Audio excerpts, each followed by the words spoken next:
Pertama, Nabi Ishak ini anak dari Nabi Ibrahim dari istri pertama beliau bernama Sarah. Sarah ini kebetulan mandul. Begitu digambarkan dalam Al-Quran.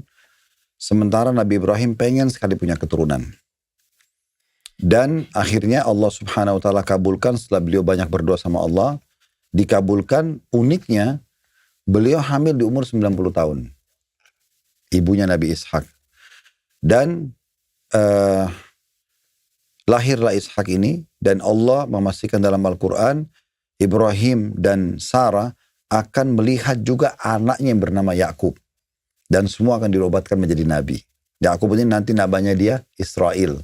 Artinya berjalan di malam hari. Ya, karena dia pernah jalan di malam hari. Nah, kurang lebih seperti itu gambaran tentang nama Nabi Ishak itu.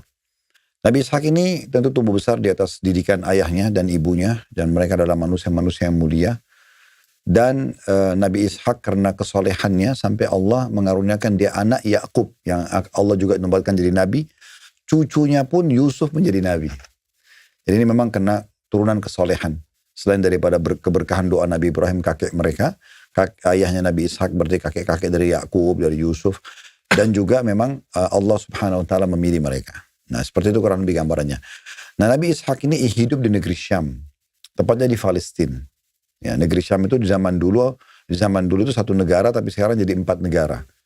Libanon, Syria, Palestina, Jordania. Ini namanya Syam dulu. Nah, tepatnya Nabi Ishak ini hidup di negeri Syam, di Palestina, dan sampai hari ini kuburan dia masih ada di sana. Ya, masih ada bersamaan dengan lokasi kuburannya Nabi Ibrahim di kota Hebron. Ya. Dan Nabi Ishak ini alaihissalam juga dikaruniai umur yang panjang oleh Allah Subhanahu wa taala dan dia melanjutkan estafet dakwah ayahnya, Nabi Ibrahim. Makanya waktu Nabi Ibrahim mau meninggal, Nabi Ibrahim panggil Ishak untuk bersama dengan anaknya Ismail dari istri yang kedua, namanya istrinya Hajar. Itu juga diangkat jadi nabi tapi tinggal di Mekah. Nabi Ishak ini sama ibunya Sarah tinggal di Palestina. Nah, Nabi Ibrahim alaihissalam memanggil mereka lalu mendudukkan mereka dan mengingatkan agar mereka tetap bertauhid atau menyembah Allah sebelum meninggal.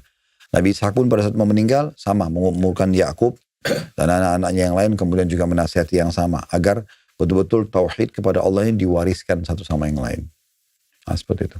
Apakah Nabi Ishak ini juga mengajarkan pada waktu itu, kayak zaman sekarang itu ada yang namanya ta'aruf? Jadi, kenapa berhubungan dengan masalah jodoh?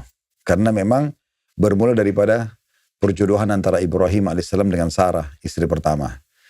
Dan lama mereka menikah, tapi ternyata belum punya keturunan. Karena mereka berdoa terus sama Allah, hanya Allah kasih keturunan itu. Jadi memang ada hubungannya dengan masalah pernikahan itu. Nah, sementara Nabi Ishak melanjutkan estafet pernikahan ini setelah diminta oleh Nabi Ibrahim alaihissalam agar menikah dengan anak saudara beliau yang ada di kota Babilonia.